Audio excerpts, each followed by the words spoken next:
menggumulkan satu tema tentang pasangan yang ideal ya bagi Kristus. Jikalau saya sebut istilah ini pasangan yang ideal, nah jikalau Anda suami, kira-kira apa di dalam bayangan Anda tentang istri yang ideal? Coba dibayangkan ya. Saya mau istri yang seperti apa gitu.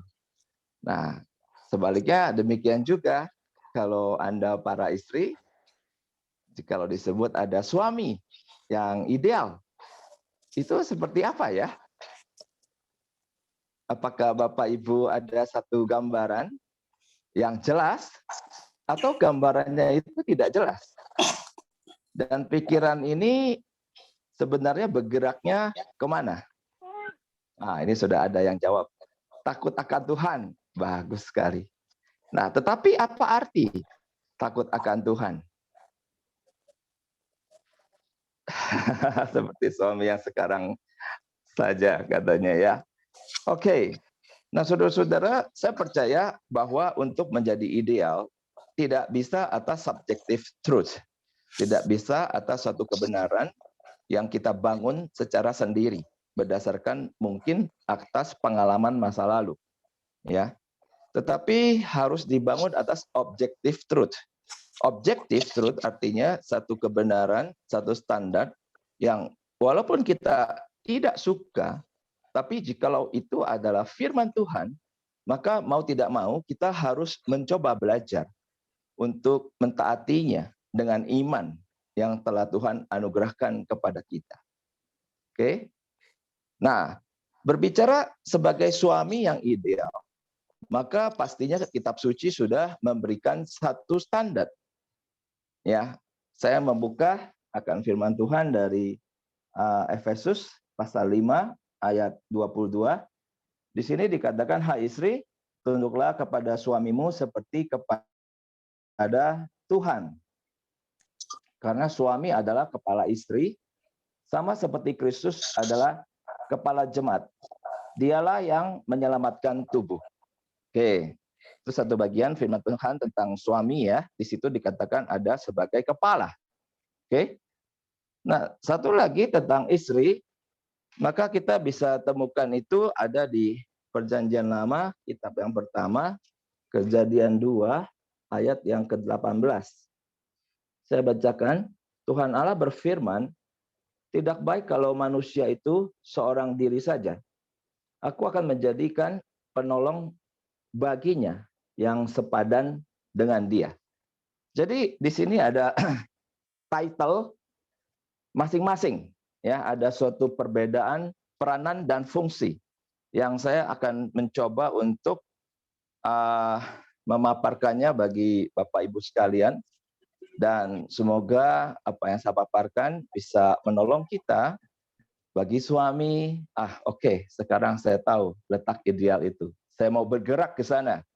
Tentu bergerak ke sana bukan dengan perjuangan darah dan daging, tetapi dengan memohon belas kasihan Tuhan. Karena seluruh bagian kitab suci, jikalau tidak ada pertolongan dari Allah Roh Kudus, tidak mungkin, ya, tidak mungkin. Saya katakan tidak mungkin Anda para suami bisa lakukan, termasuk saya. Para istri juga. Jikalau Anda tidak memohon pertolongan Tuhan, tidak mungkin Anda akan menjadi penolong yang sepadan bagi suami Anda. Karena urusan seperti ini adalah urusan satu standar datang dari Tuhan, sumber segala kebaikan, sumber segala kesempurnaan, sumber segala kedisiplinan, ketertiban, keteraturan. Nah, di mana dalam tatanan seperti ini, dia menghendaki rumah tangga kita itu tertib dan teratur, dan di mana ada ketertiban dan keteraturan, maka Tuhan akan mengirimkan damai sejahteranya, juga akan mengirimkan akan berkatnya. Oke, kita mulai ya, yang suami dulu. Nah, suami, di situ ada istilah kepala, maka dalam bahasa Yunani itu kepale, ya, beda A sama E saja. Nah, apa artinya daripada kepala ini? Kalau secara umum kita berpikir bahwa kepala itu adalah suatu posisi di organisasi yang paling puncak.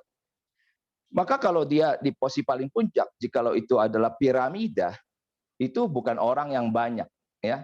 Sedangkan kalau piramida segitiga seperti ini, pemimpin itu di atas, dia sendiri, di bawah ini yang ramai, ya. Makin ke bawah, makin rendah, itu makin ramai. Nah, maka kalau di dalam kita memandang akan kepala, oh oke, dia ada di atas. Dia apa fungsinya? Dia memimpin, dia memberikan instruksi, dia memelihara akan organisasi. Dari dia juga kita mendapatkan visi. Ya, seperti itu ya, kira-kira. Dan tidak sepenuhnya salah kalau kemudian kita mau terapkan ke dalam rumah tangga, bahwa suami itu adalah pemimpin, dia ada di atas, betul. Karena secara ordo, Kristus, suami, istri, baru anak-anak. Ya, jadi tidak pernah suami, maksud saya Kristus, lalu suami di sini, istri di sini, tidak pernah begitu ya. Oke, anak-anak tidak pernah seperti ini. Jadi ordonya adalah Kristus, suami sebagai kepala, dia takut akan Tuhan, dia belajar mencintai Tuhan. Nah, di bawah itu adalah istri sebagai penolong yang sepadan, baru itu adalah anak-anak. Nah, anak-anak pun di rumah harus bisa melihat akan adanya ordo seperti ini. Dan istri juga harus memahami ya akan hal ini, dan terlebih suami juga harus tahu diri bahwa dia tidak ditaruh sejajar dengan istri, tidak ditaruh di bawah daripada istri, tapi dia memimpin. Nah, sehingga di dalam rumah tangga pastinya peran suami itu sangat signifikan. Pada dialah ada keputusan. Pada dialah ada visi akan keluarga, mau kemana. Pada dialah seluruh tingkah laku dalam rumah tangga itu, etika, apakah makan itu manggil, apakah ada ramah tamah, atau segala sesuatu, pada dialah sebenarnya suami ini bergerak untuk menetapkan aturan-aturan, peraturan, dan respon yang itu baik bagi seluruh anggota keluarga. Ya, jadi ini bukan fungsi yang gampang, dan saya pikir sampai hari ini saya belajar menjadi suami sudah 21 tahun. 18 Mei ini, saya bulan ini menikah ya. 18 Mei ini saya sudah menikah 21 tahun. Jadi 3 kali 7. 3 Allah Tritunggal, 7 sempurna, 21 tahun Tuhan sempurna memimpin pernikahan kami untuk menjadi berkat bagi banyak orang.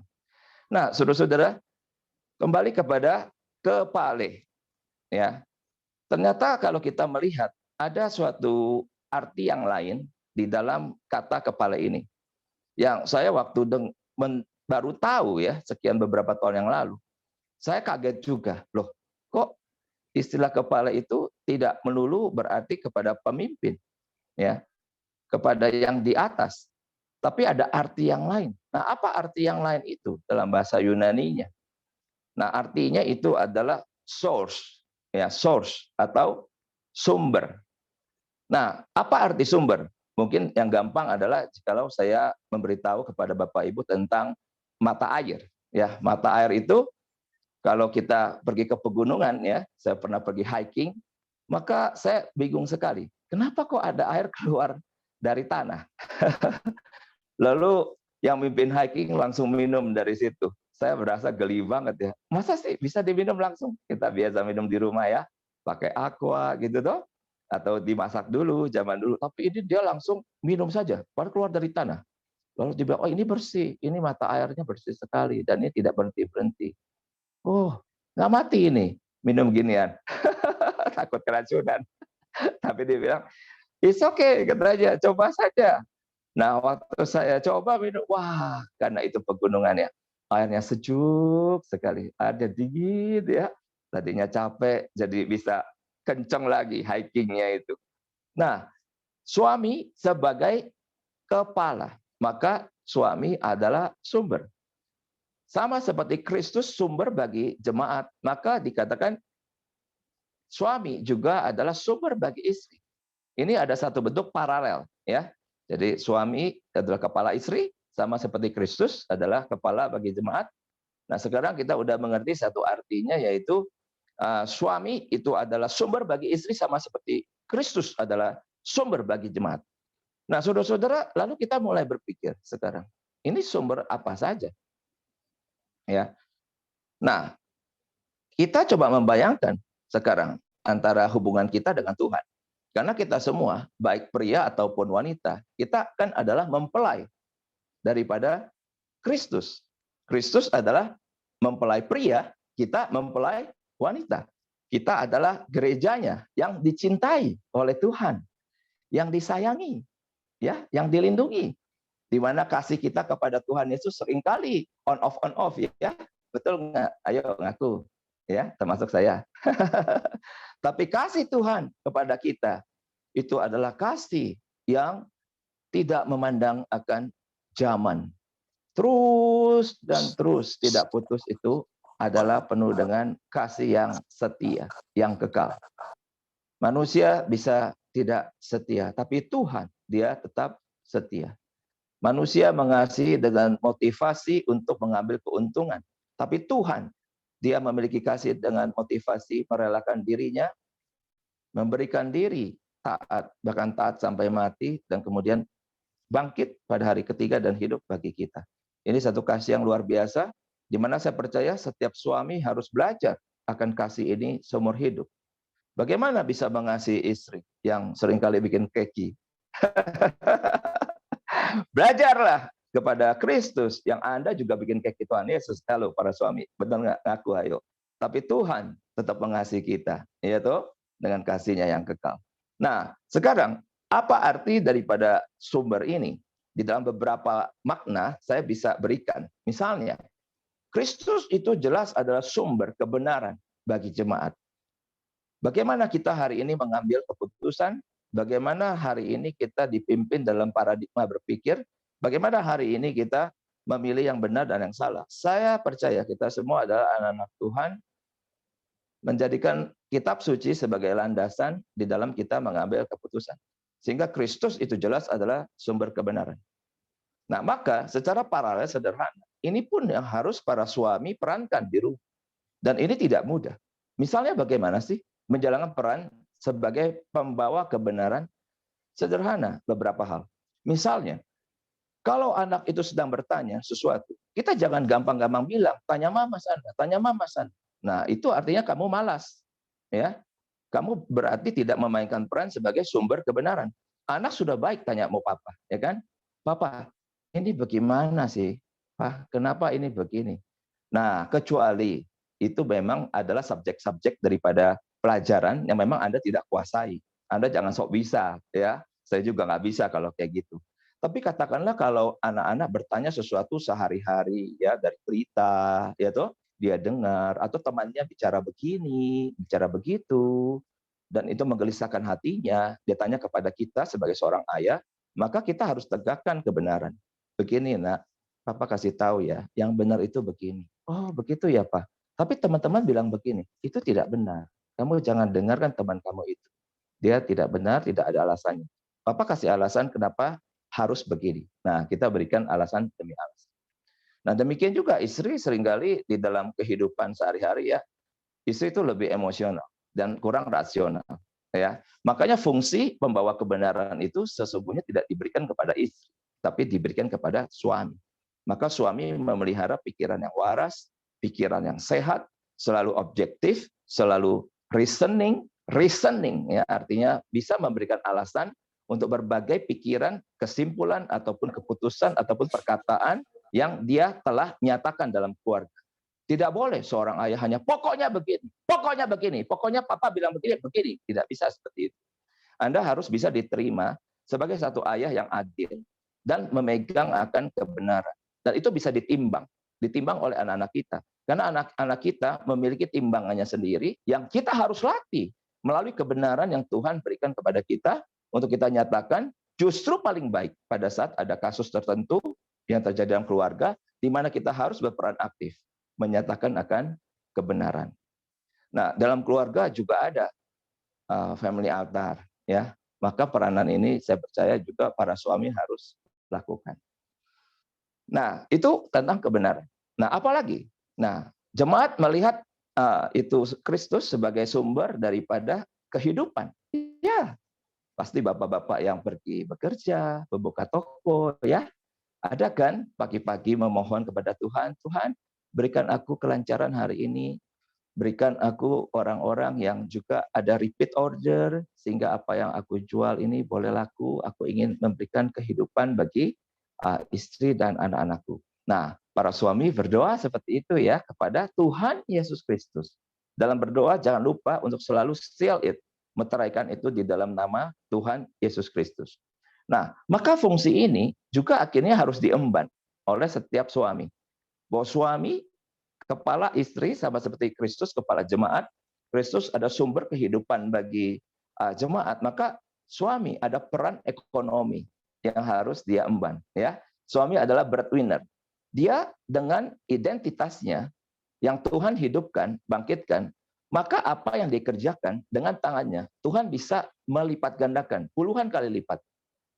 Dan melalui talenta yang Tuhan telah percayakan pada dia dan kemudian dilipat gandakan, dengan dia bekerja dengan keras, dengan gigih di kolong langit ini, di muka bumi ini, maka dia bisa berjuang dengan gagah untuk mencukupkan akan kebutuhan segenap anggota keluarganya. Ya, nah peranan ini Anda harus mainkan para lelaki. Saya mengerti bahwa masa pandemik ini sangat berat. Ya, pandemik ini sangat berat. Tahun lalu saja saya ada satu rencana khotbah dari bulan Maret Kalimantan, kemudian itu April ke Sumatera, Mei ke Kuala Lumpur, dan seterusnya sampai September di Kupang, semua batal semua karena pandemik corona. Jadi bagaimana? Apa yang kemudian Tuhan pimpin saya? Saya kemudian melahirkan satu kelas Stronger Married Online Class. Ya, sehingga saya membina akan setiap pasutri yang mau mengokohkan stronger. Stronger adalah kuat. Marriage, pernikahan yang kuat. Satu angkatan hanya ada sekitar 5 pasutri saja. Supaya saya bisa menggembalakan mereka satu demi satu. Nah, sampai hari ini sudah ada 18 angkatan. Bulan Mei ini kita buka angkatan ke-19 dan sudah ada hampir 100 pasutri di berbagai kota di seluruh Indonesia. Bahkan kemarin 1 Mei, hari ulang tahun Stronger Married, saya juga buka kelas advance, kelas lanjutan, dan sudah ada 5 pasutri alumni yang bergabung. Nah, saudara-saudara, kita para lelaki, para suami adalah sumber kehidupan. Ya, saya sebagai hamba Tuhan menghidupkan keluarga dari apa? Saya tidak berbisnis, ya, saya tidak jualan apapun, saya tidak jualan online atau apa, ya. Saya menghidupkan akan anggota keluarga dengan talenta yang Tuhan berikan bagiku, dengan panggilan yang Tuhan telah anugerahkan bagiku. Seluruh isi keluargaku ada 3 anak, 1 anak sudah kuliah, 1 anak SMA, 1 anak SMP, semuanya melalui saya melayani Tuhan. Maka Tuhan memelihara akan kehidupan kami sekeluarga. Kami tidak kekurangan apapun. Muka saya masih ceria ya. Padahal pandemik ini sangatlah berat, menghantam seluruh sendi perekonomian dan kehidupan. Nah, saudara-saudara, para suami, jangan putus asa di masa pandemik ini. Mainkan peranan ini adalah sumber kehidupan bagi seluruh anggota keluarga, dan itu kita mulai dengan berlutut di hadapan Tuhan, memohon belas kasihan Tuhan. Tuhan, kasihani saya. Saya biasa ada usaha ini, ada usaha itu, tapi sukar sekali akhir-akhir ini. Pimpinlah saya supaya saya boleh menemukan satu sumber yang lain.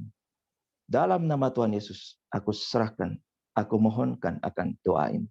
Dan lihatlah nanti Tuhan akan bergerak secepat cahaya. Jikalau Anda serius dengan doanya, ya, Tuhan pun akan serius dengan Anda. Nah, itu adalah misalnya sebagai sumber ya. Yang lain apa? Misalnya sumber hiburan, oke? Sumber kekuatan, oke? Nah, saya tidak bahas lagi, tapi Anda bisa memahami akan arti ini. Di mana ada suami yang ideal?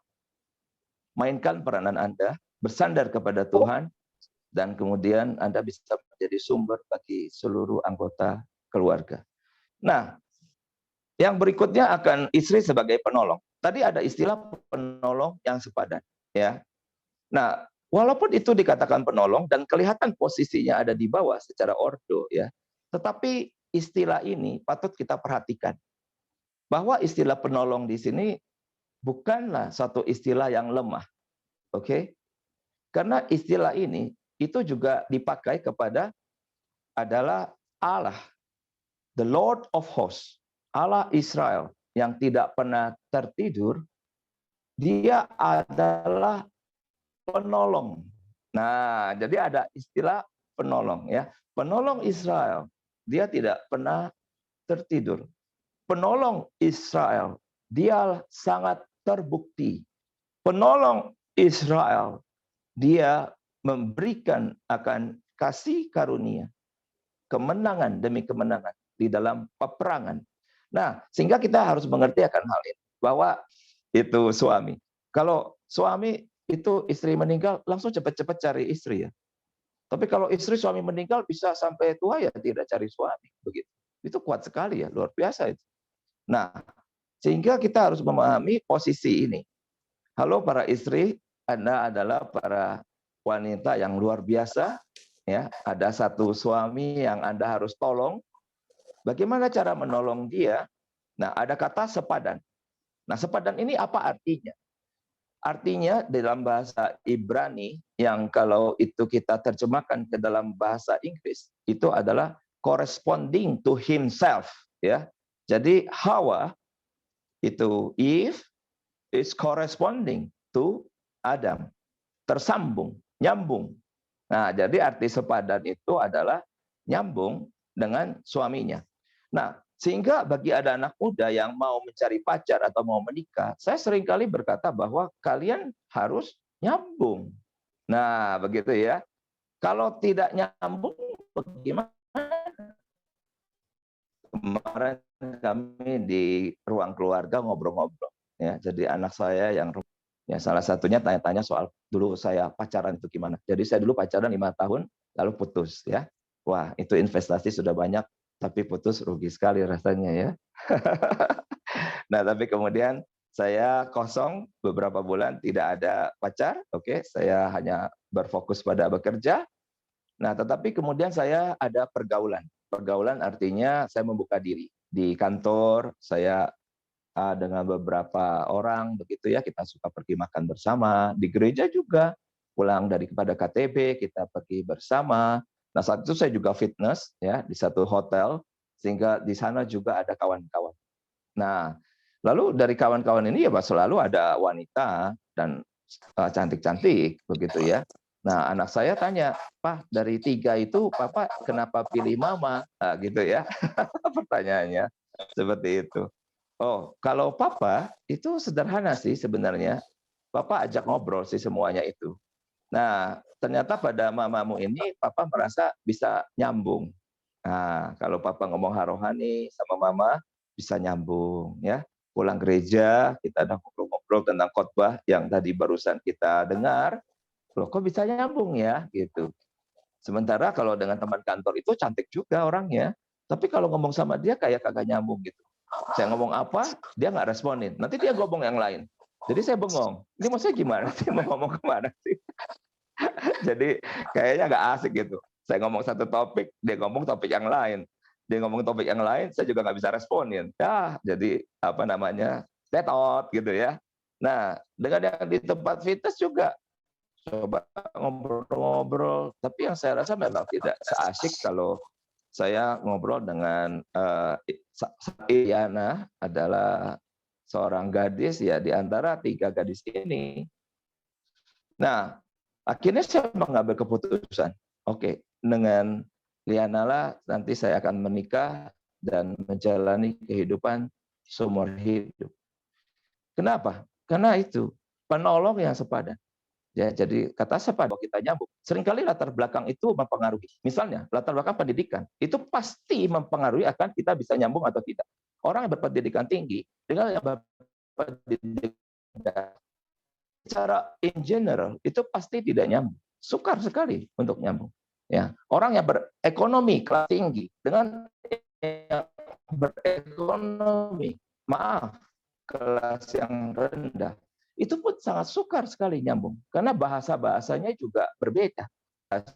Mari kita putar uang. Sedangkan kalau di bawah, mari kita berhut, mari kita minjem. Kok hari ini nggak ada uang? Kok susah sekali? Misalnya ya, kalau bahasa di kelas menengah, ya mari kita menabung, mari kita berjuang. Nah, seperti itu. Jadi setiap kelas itu ada bahasa-bahasa yang dipakai sehari-hari. Sehingga hal ini kita harus pahami. Nah, apalagi yang kemudian bisa membedakan antara di dalam nyambungnya ini menjadi kesulitan. Salah satunya memang background keluarga, ya. dari apakah dia kalau berbeda suku atau sama suku. Pada dasarnya Kristus menyatukan semua orang, ya. Tetapi kalau kita berbicara soal pernikahan, maka ini sesuatu yang lain. Anda harus betul-betul mengundang Tuhan untuk terlibat masuk, supaya dengan kehadiran Tuhan, memang semua perbedaan bisa ditaklukkan. Tetapi jika perbedaannya sangat jauh, sangat sukar nyambungnya, resiko Anda yang tanggung. Silakan, ya. Ini tidak mudah.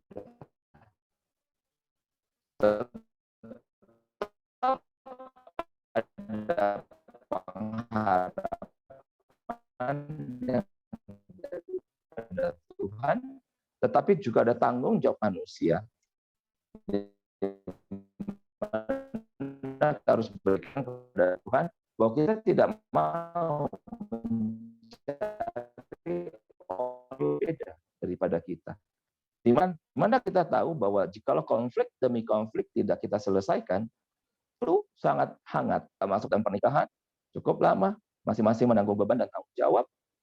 Bukan salah lawan benar, tetapi benar lawan benar antara suami dan istri. Dan akhirnya demi supaya tidak terjadi konflik lebih lanjut, maka lebih baik kita tidak usah bicarakan ini. Ya, saya serahkan hal ini saja kepada kamu. Kamu urus baik-baik. Nah, akhirnya terjadi divisi. Ya, ada 2 divisi dalam rumah tangga. Divisi suami cari uang. Divisi istri urus anak, urus rumah tangga. Hati-hati, divorce, perceraian, berasal perpisahan, pembagian. Itu asal kata dari division. Sehingga dalam rumah tangga tidak boleh ada 2 division, tidak boleh ada 2 divisi. Tetapi suami istri harus senantiasa bersepakat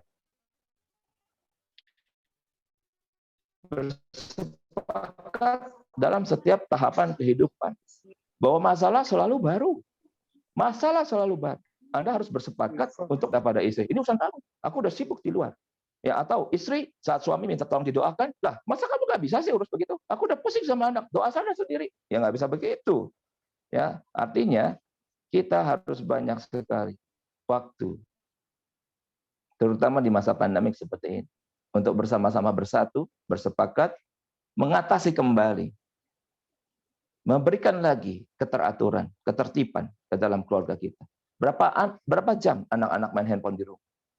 Ya, suami istri harus sepakat kembali mengatur. Kalau tidak bisa seharian, bisa parah itu. Ya, jadi aturan demi aturan harus kemudian dikeluarkan. Nah, saudara-saudara, di sini kita memahami bahwa akhirnya ya ada satu hal yang saya ingin sampaikan sebelum nanti sebentar lagi kita selesai dan saudara boleh bertanya ya. Saudara mau tanya apa saja silakan, saya akan coba memberikan jawaban yang terbaik dengan dasar takut akan Tuhan. Nah, di dalam kita menjadi suami yang ideal itu tidak pernah bisa tanpa keterlibatan istri. Oke, pahami hal ini ya. Nah, menjadi istri yang ideal juga tidak pernah bisa tanpa keterlibatan suami. Hal ini tidak bisa berjalan sendiri. Kenapa? Karena seorang laki-laki telah meninggalkan ayah dan ibunya dan bersatu dengan istrinya dan bersatu dengan istrinya menjadi satu itu daging. Nah, sehingga Anda akan suami tampak bercahaya, ya, suami yang hebat, perkasa, gagah, itu karena Anda ditopang oleh seorang istri yang takut akan Tuhan. Pahami hal ini. Dan Anda, istri, ya, Anda tidak kelihatan cepat tua ya, tapi awet muda. Itu karena ada suami yang jelas. Anda juga topang dia dalam perjuangan perekonomian. Sehingga dia juga akhirnya bisa berbalik mengasihi seluruh anggota keluarga. Ingat, ini vice versa. Both sides. Jadi bukan satu sisi yang diperjuangkan masing-masing. Tapi suami istri sekali lagi harus terlibat. Sehingga di dalam suami menjalankan perannya sebagai suami, sebagai kepala, dia pasti akan dirugikan oleh istri. Jikalau, nah, istri sering membantah, misalnya. Apalagi membantah di depan anak. Atau suami sedang ngomong, matanya melotot begitu ya. Atau menunjukkan satu wajah, raut wajah tidak setuju, misalnya. Anda lakukan itu, ya Anda mematikan suami Anda sendiri. Dan akhirnya terjadi akan luka hati. Suami juga bisa terluka, suami juga bisa kecewa.